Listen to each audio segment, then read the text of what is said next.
はい、皆さんこんにちは。このレイスピア前回走行させまして結構ねポテンシャルが高かったんですよね。まだやっていない基本的なカスタムっていうのがありますので、今回はそちらをやっていきたいと思います。それがローラー。このローラーの周り、一応ねこのマシンポン付けでローラーを取り付けているので、こんな感じでねあんま回んないんですよね。フロントの2段ローラーアルミもこんな感じ、ほとんどね回ってないんですよ。このローラーの周りを今回は良くしていきたいと思います。ローラーの周りを良くする方法、こういったベアリングが注入されているアルミローラーと、ベアリングをスポッてね入れるタイプの2段ローラーアルミ、そしてねベアリングローラー、形状が異なるのでやり方だったりできることっていうのが限られてきます。ということで今回はこのタイプのローラーの周りを良くする方法と、こういったタイプのローラーを周りを良くする方法というのをご紹介していきたいと思います。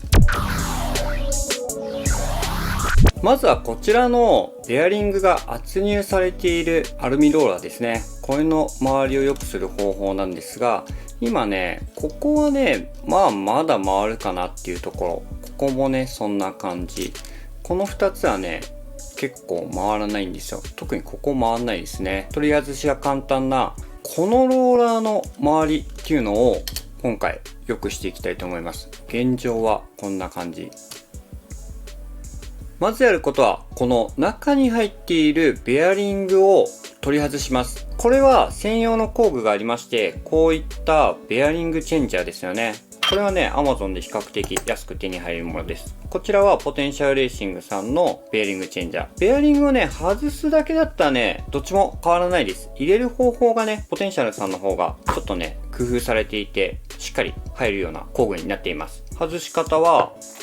このベアリングチェンジャーにこんな感じ、裏側が上になるように入れて、でもうあとは回していくだけですね。これでね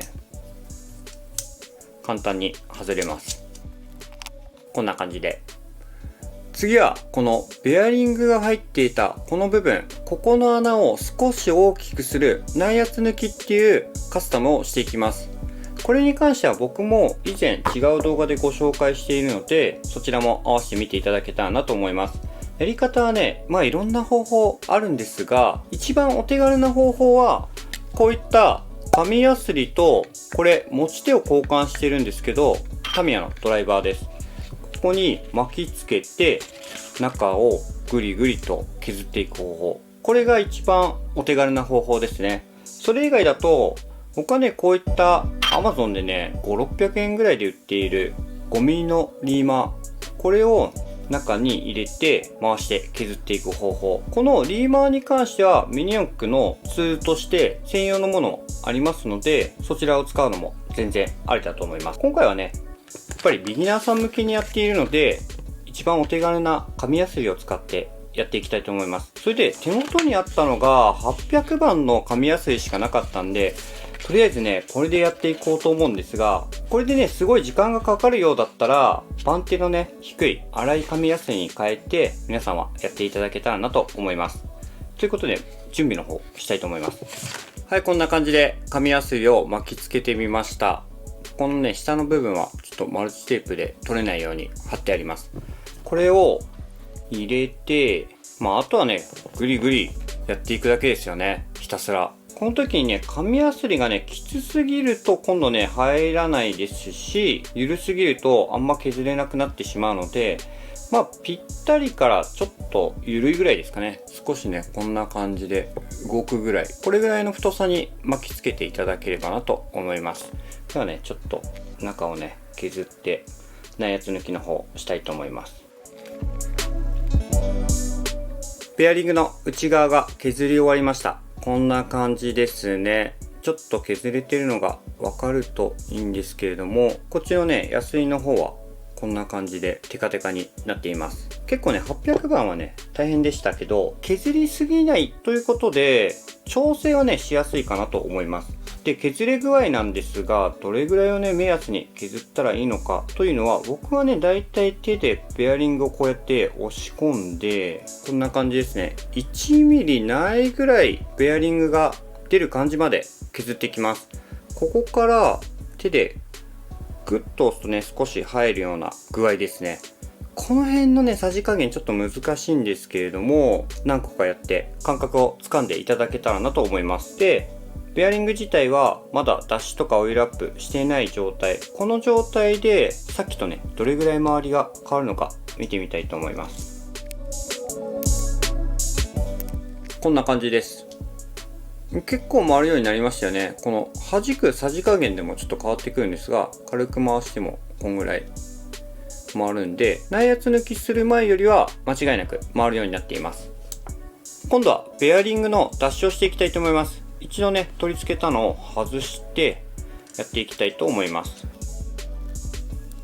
ベアリングが取り終わりました。一つ補足なんですが、もともとこうやって圧入されている520ベアリング、これは内側にね、圧がかかって変形して周りがね、悪くなっているっていうことがあるので、本当にね、回るようなローラーにしたいときは、この520ベアリングだけ AO パーツで売ってますので、新品のものに変更していただければなと思います。今回はね、このまんま入っているものを使っていきたいと思います。全部ね、そんな感じでやっていこうと思います。用意するものは、こういった小瓶とパーツクリーナーですね。やり方は以前、このマシンの時空系を交換する際にやった方法と一緒です。小瓶の中にベアリングを入れて、パーツクリーナーを入れて、蓋を閉めて、振って、というのを、おおよそね、3回ぐらい繰り返していくと、ベアリングの中にあるグリスが溶け出して脱脂の方が完了します。ということでね、脱脂はちゃちゃっとやっちゃいたいと思います。はい、脱脂の方が完了しました。これを今度ね、装着してどれぐらい回るのか見ていきたいと思います。はい、こんな感じになります。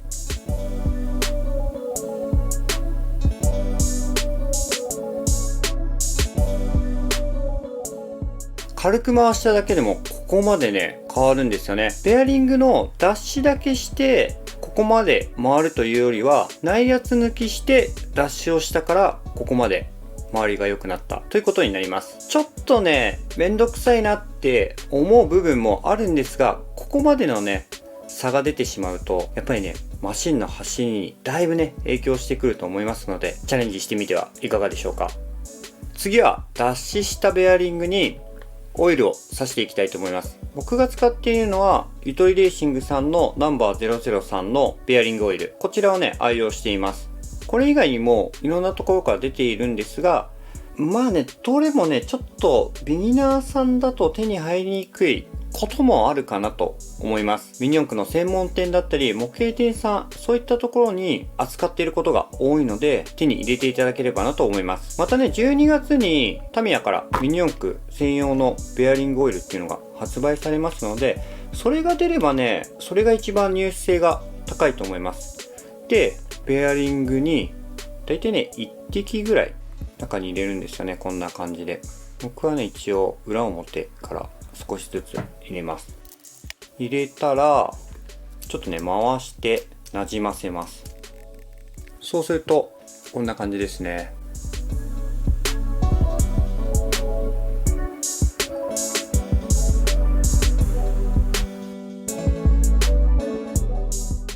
このね、止まり方っていうんですかね、これがね、クッて止まらないで滑らかにね止まる。これがね、回りのいいベアリングの僕は一つの条件だと思っています。軽く回してもね、回る。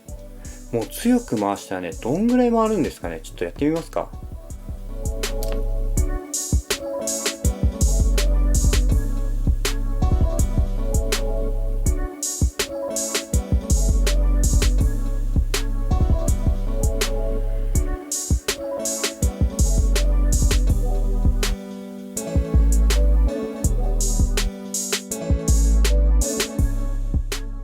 だいぶ回りましたね。ベアリングが圧入されているタイプのローラーの周りを良くする方法は、内圧抜きとベアリングの脱脂、そしてオイルアップになります。もちろんね、もっとね、周り良くする方法っていうのはあるんですが、僕はねここまで回ってればいいかなと思っていつもこれでね終わりにしています。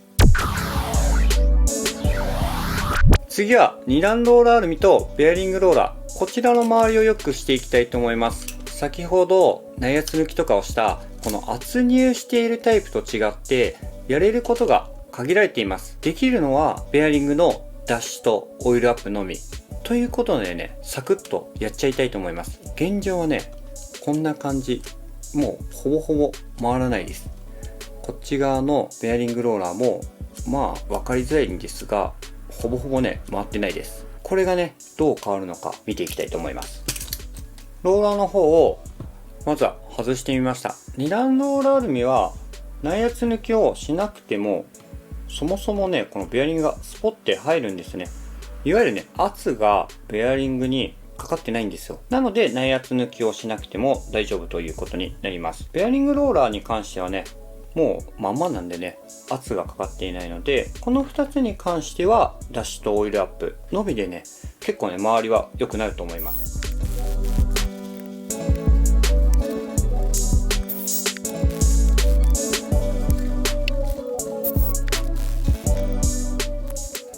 はい、ダッシュの方が終わりました。あとはオイルアップしながら取り付けていきたいと思います。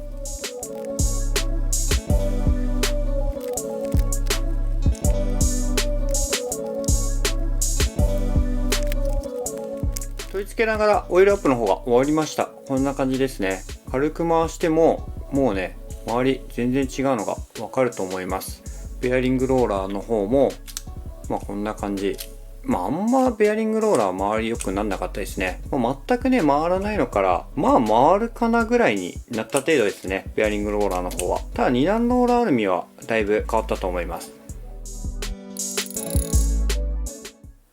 ローラーの周りを良くする方法っていうのをご紹介させていただきました。ただね回るローラーずっと周りがいいかというとそうではなくて、走らせていると周りが悪くなってきます。その原因っていうのを僕の分かる範囲でご紹介したいと思います。まずはただ単純にベアリングが摩耗したり壊れたりして回らなくなった、この場合はベアリングを交換してください。結構ねこの520ベアリングマシンをね走らせていると周りがね悪くなるっていうことがあるんですよ。もうその際はね交換するのが手っ取り早いです。それ以外に周りが悪くなる原因はこのベアリングワッシャー、これなんですけれども、これねこんな形をして少しここ突起してるじゃないですか。これが摩耗して削れてくるとこのベアリングのね内側に当たってるんですが、内側じゃなくて外側にね当たってきたりするんですよ。あとね変形したりするとこのねベアリングワッシャーが原因で回らなくなるっていうこともありますので、ローラーのねメンテしたのに回らないなっていう時はちょっとねこれを疑ってみるっていうのもいいと思います。これとね同じような感じなんですが、2段ローラーアルミ、これに関してすごいね周りが悪くなる時があるんですよ。このベアリングワッシャーが原因っていうのが一つと、2段ローラーアルミの中にこの真鍮のパイプ、これを入れるんですよ。そもそもねこれ入れ忘れるとローラー回らなくなります。そしてこの真鍮のパイプも使っているうちに削れてきて、この長さがね微妙にほんとねわからないぐらい短くなるんですよ。そうなってもローラーの周りが悪くなるので、ベアリングを新品に変えて脱脂してオイルアップしたのに回らないっていう時は、この真鍮のパイプも新しいものに交換していただければ周りはね復活すると思います。今回こちらの VZ シャーシはローラーの周りを良くしてみました。といってもねこのマシンはこことここ先ほどご紹介したところしかやってないんですけれども、おいおいねあとやっておきたいと思います。後ろ側もね回るローラーと回らないローラー、もうこんだけね違うんで、今回はこんな感じで終わりにしたいと思います。しっかり全部ローラーの周りを良くすれば前回走らせた時よりもこのマシンきっとね速くなっていると思いますので、また楽しみが一つ増えました。次回はちょっとね速くなるのかどうかわからないんですけれども、引一つ VJet シャーシで気になるところありましたので、そちらをちょっとカスタムしていきたいと思います。それでは最後まで見ていただきありがとうございます。この動画が良ければグッドボタン、そしてチャンネル登録もしていただけたらありがたいなと思います。